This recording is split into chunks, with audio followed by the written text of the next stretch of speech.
With respect to medical marijuana, I think states should make the decision, and the state of Delaware has, and they've got a framework for putting that in place, and I believe that the federal law shouldn't get in the way of that. So yes, direct answer to your question, I would support a federal legislation that would allow Delaware's medical marijuana law to go forward, and that the practitioners here, the state employees, would not be feared that they would be arrested. It just makes sense for the federal government to get out of the way on something that's been passed by the Delaware legislature in this regard.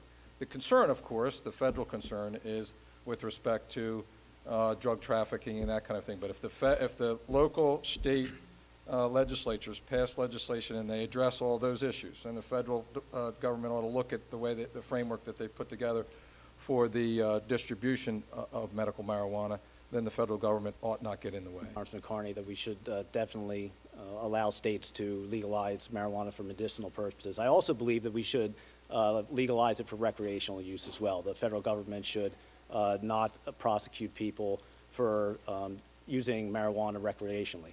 The funny thing is, we've been down this road before. I mean, we prohibited alcohol back in 1919. People thought it was immoral. We tried it, and we're still, suffering some of the consequences of that. It was the birth of organized crime. People were getting killed. People were still drinking.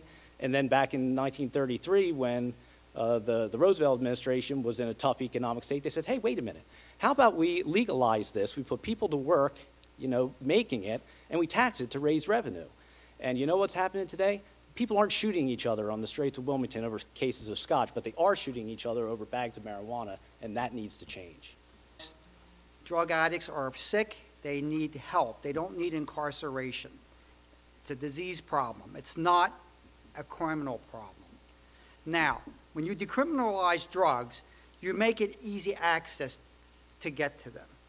Marijuana is not a gateway drug. It's been around for thousands of years. But the issue is, it's not even the personal use of marijuana. It's a known substance that is helpful to people in certain health conditions. The federal government really has no right, along with like banning liquor or any of those other things. It's a personal consumption issue. So should be able, it's just a plant. You should be able to grow it yourself and have it for your own personal usage, and you determine what you want to do with it. I'm glad to hear that Representative Carney wants to get the federal government out of the way and let the states' rights prevail. I think we not only need to take that approach to legalizing or allowing states to make the decision on whether marijuana should be legal or not, but we need to take that approach to health care.